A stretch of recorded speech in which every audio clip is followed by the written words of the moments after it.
Welcome back to the channel. Today we're talking about bare minimum essential tools that you need as an electrician. What to buy when you're starting out. What's a good idea versus a bad idea. Pretty much every tool that you're going to need is right here. But you're not going to be using all these at the same time. So we're going to show you different loadouts, different options, different pouches based on your task. Talk about technician pouches versus construction pouches. There's a big difference with the construction pouch versus the pouch that you're going to be using inside someone's home. If you're a tech, you might just want a tool bag. Before we get too far into this video, if you like crystal clear 120 frames per second 4K, smash that like button. Alright, so we have a very well-known brand right here. But you're not going to wear all these tools at the same time. That's crazy. Also, this isn't necessarily the best tool pouch. Let me show you. Let's talk about the tools real quick. This is a really good option. Has very simple features, easy to understand. The quality and durability will outlast any multimeter on the job site. This is a very rugged multimeter that still has a lot of features. It's skinny, so it fits in your back pocket or just about anywhere in a tool pouch. This thing will fit anywhere you need it to. It's a really good option. These are wire strippers. You can get a bunch of different variations of these. I like the Kleins. You can't go wrong with the Klein. This is not an essential tool, but it is nice to have. You can have diagonal cutters or dikes, as electricians call them. These are diagonal cutters. I like mine because curved up, how they have an angle. That automatically gives you a fulcrum right here so you can pry nails and staples off of Romex. And you just get a better angle inside of a box. I prefer the diagonal ones every time. We got the Linesman here. These are the Journeyman series. There's nothing special about these. They don't have any extra features other than being the Journeyman series. Tried and true, you can't go wrong. I prefer to get the Journeyman style handles before I get anything else. You buy once, you cry once. For $10 more, you're going to wish that you went with these in the long run. These are used for making up joints. These are your electrician's hammer. Keep that in mind, that this is your hammer. So this is your pivot point here. You can see where that pivots when I open. You can see where this does not pivot. It's safe to bang on this side of your pliers all day, and electricians do it often. And a lot of times electricians are better with Kleins or Linemans or side cutters, whatever you want to call them, than they are with a hammer. Next up is a razor knife. Any razor knife will do. The important thing about a razor knife is that it has built-in blade storage. But complacency happens, accidents happen. I prefer to have a lot of real estate back here. And this extra cushion here where your thumb goes is really nice when you're stripping larger wires. Next up is your levels. This one's lighted. It's got some nice features. This one's not. What's important is that they have very strong magnets. All electrical levels have to have good strong magnets because you're going to be snapping these to pipe. Needle nose. They sell some with a wire stripper built in. Don't do that. These are for one thing. They're for getting into tight spaces and making a cut if you have to. You don't need a hole in here if you're having to make a cut all of a sudden. You're better off having the tool designed for the task, and this is that. Next up is a trim screwdriver. It does tend to stick out of your pouch sometimes, so that's up to you. Certain bits on your 11-in-1 or 10-in-1 will have a trim built in, so you can skip this one if you want to. It's really nice to have a screwdriver designed for the task at hand. The 9 and 11-in-1 specifically is preferred because they feature a 3/8, a 5/16, and a 1/4 inch. The 10-in-1 does not have 3/8. So you're better off, this side's almost going to always be 3/8. And then you're going to have, this is a very special variation, so this actually has 5/16 and 1/4 inch simply by sliding that up and down. That's got it built in. You don't need this style, but you do need a 9 or 11-in-1. 7/16, this is the only nut driver, in my opinion, that you need other than a 9/16. We're talking about standard sizes. 7/16 nut size, 1/4 inch hardware. 1/4 inch hardware is very common. So on Mimrelax straps, it's on all thread, it's on a number of things. You gotta have 7/16. And then you use a ratchet for your 1/2 inch stretch straps. This right here is an absolute must. It has all the sizes and they act like sockets on the end of this box wrench. Absolute must. This is a Volt Claw. This thing grabs wire, manipulates wire, pushes wire, pulls wire, does everything with wire. You don't realize how nice this is until you own it. Not a necessary tool, but something nice to have. I bought these 2 screwdrivers specifically for this video. I already had some. These are hands down the most quality that you're going to get for the money. There's no other way to describe it. The fit and everything is just perfect on every screw. I'd recommend you do this. Take this screwdriver, slide a conduit reamer on it because it's hexed, and beat the hell out of it for years and enjoy it because it's never going to fail you. Sure, this thing is rounded, but it still works really good as a chisel, a pry bar, all the above. You need a beating screwdriver as an electrician, and if you buy multiple of them, you can just graduate one to your beater as they wear out and then buy a new one for nice fit finished. You rarely ever use a flathead because of your 10-in-1. So if you wanted to opt out of a flathead screwdriver, that's fine, but you still need a beating screwdriver, so you still need this kit. The right tool for the right job. It's a lot faster to be able to reach out of your tool pouch and have exactly what you need. This is fine because you can switch this bit, but you see there, I just lost a second or two. Add that second or two up over a year, and what do you have? You have days, minutes, hours, depending on how long your second was. I like tools for their purpose. It's a lot faster. That's why I recommend getting the proper nut driver and not the variation that you can switch all the tips out of and stuff. You need something hollow. This is not a required tool, but a luxury. This is 2 different bits for your drill or your driver. It's also 3/8, 5/16, 1/4 inch, flathead, trim. It's everything. This thing's 20 bucks. It does replace a lot of tools. It's really good at it. Keep in mind, because these are hollow, you can actually use this as a true nut driver. This is a Robertson bit. This is a square. This is a number 2. Absolutely required for installing breakers. You cannot use an 11-1, 10-in-1, 9-in-1 with a square to install breakers. You just can't do it. I can make a video showing you why, but in a nutshell, this portion out here is wider and then it tapers down. So naturally, if you're trying to get a straight edge on something, you can see where this screw tip is further away than this line where we started.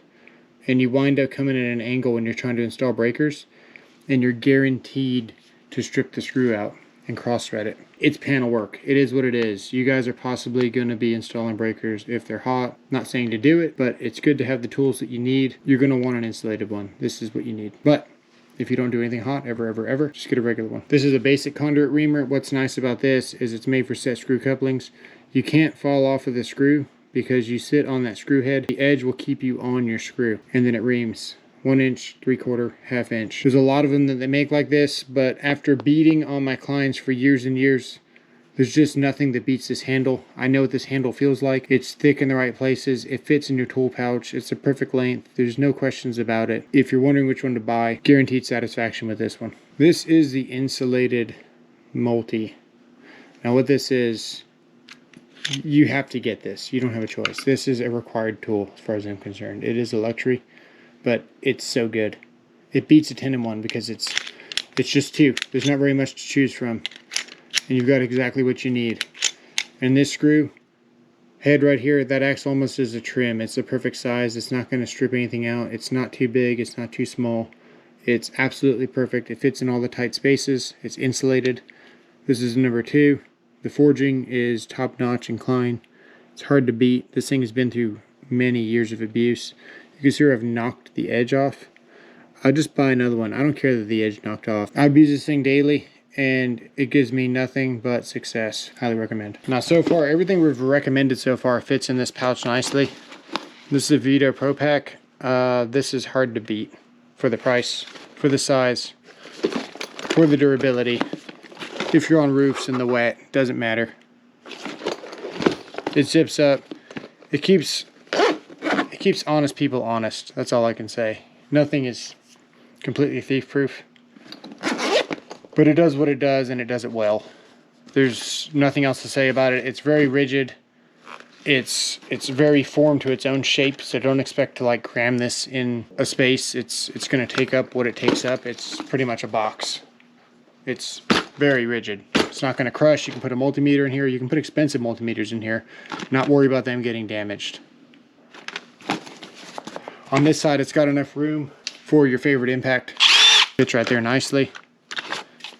It even fits in front of there nicely. If you're worried about your multimeter, yeah, it's going to zip up. It's going to zip up every time. You can even take this thicker DeWalt 850, which is really nice.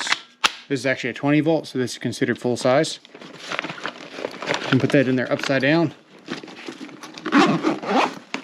and it's still going to zip up. Thermostats, if you're going to do controls, if you're going to do anything. This is my favorite tape measure right now. A Fat Max is absolutely fine. Any tape measure is fine. As an electrician, 10 foot of pipe is the max that you're ever going to run. You don't make pipe any longer.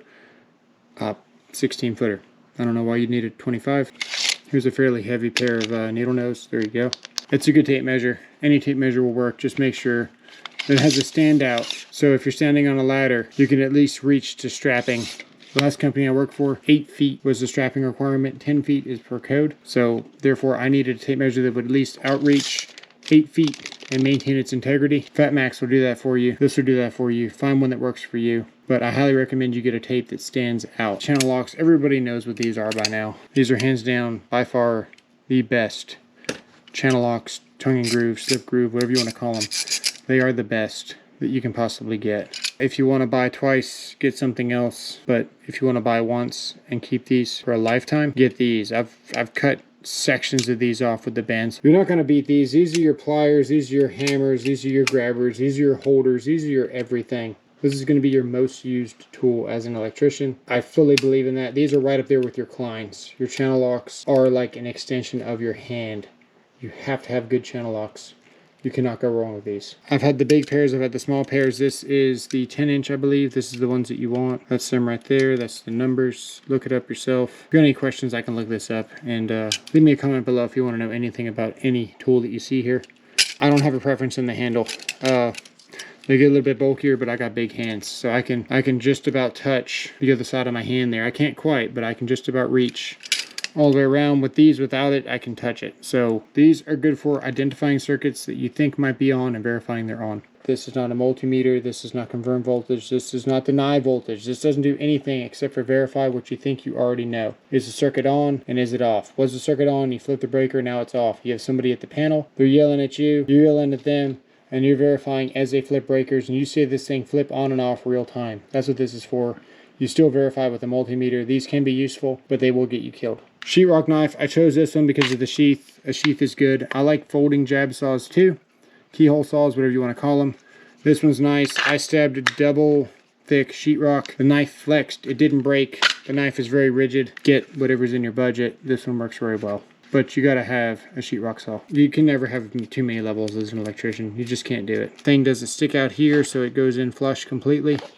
It's just a nice size and I like the design. I wanted to try it out. And the magnets work very well.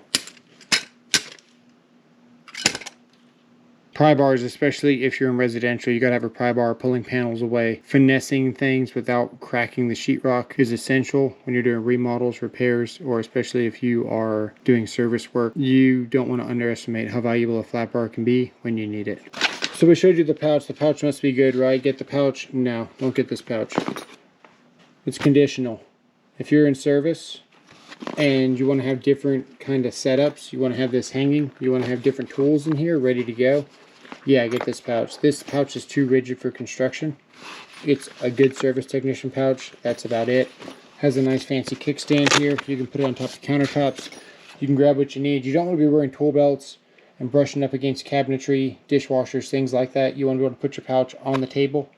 This is a really nice option, one of the better options, because it fits these larger 1000-volt rated tools really nicely. That's specifically why I bought it. That's the only reason why I bought it. Probably why you should buy it. It is a really good pouch, but not necessarily good for all around, especially not good for construction. Here we have another style of quick pouch. This one's Klein. This one clips to your belt. The clip thing comes off. You can put this all around. Is this good? I think it hangs down too low and it brushes up against your legs and becomes really irritating. It does fit a lot. It's nice to have a quick pouch. I don't necessarily think this one's it, but if you're into it, you're into it. Bought it because it said Klein on it. I thought it might be good, but this one's just, it's okay. All right, this pouch is the best option. This is the one you want to get. This is the ToughBuilt. For availability, this is hands down the best. There are betters out there. I've got a video on it. It's got 2100 views. That's a good pouch, but this is very available. I built you the bare essentials that you need. This thing holds them all. Keep in mind, this voltage tool would probably be here. The voltage detector would probably be in your pocket, but this is going to cover pretty much anything you could possibly run into. It's a quick pouch. You pop it on and off. You can switch this out with channel locks, beater screwdrivers, anything for running conduit, anything for trim. You can have multiple of these. This is the pouch that you ultimately want for EDC, quick carry, whatever you want to call it. Okay, turn the off. All right, this is your ultimate loadout. Switch this out as you will. You got pockets for your materials. That's absolutely essential. You have to have a tool pouch for storage with materials. These have to be empty with materials. There's no other way about it. If you're running pipe, you have to have pockets. Tape measure goes there.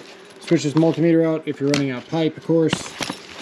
The drill then goes in. The drill's almost always going to be with you, on your pocket. Maybe not even in this tool belt, but here it is here, or impact, whatever you got. Got room for your beater. Channel locks go here. You can double up your channel locks, double up your levels, whatever you're gonna do, it all fits here for your pipe.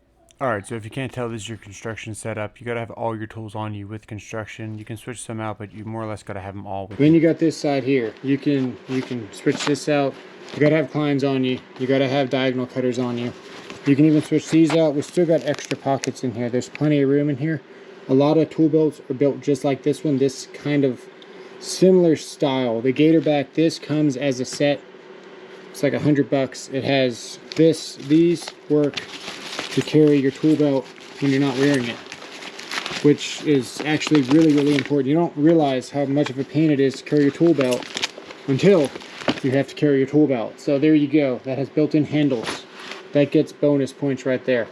You got a little spot here for MC connectors, red devils, what you call them. That's the red bushings you put inside an MC cable. Just essentials can go in here, bits, whatever you got. You can see here we even got room for a sheetrock knife. This is a very durable Cordura bag. This is not going to tear this up anytime soon. This is a very good setup. I'm going to show you one more possible setup. It involves this Husky bag. Now this Husky bag has a built-in drill holder. It has plenty of storage. It has pockets built in here. It has pockets here, here, tape measure holder. This is my preferred. I usually rock this here instead of this pouch. This is more available, so find whatever you can. But if you were to line this out, you would be able to put this there. Channel locks go there. You still got two other tool slots here. Your tape measure actually has a spot, and you can fit any drill that you want to here. You can even put a recip saw right there. This is my favorite pouch. Pockets, like we talked about, for materials. Let me know what you guys think in the comments below. Thanks for watching. We'll see you on the next one.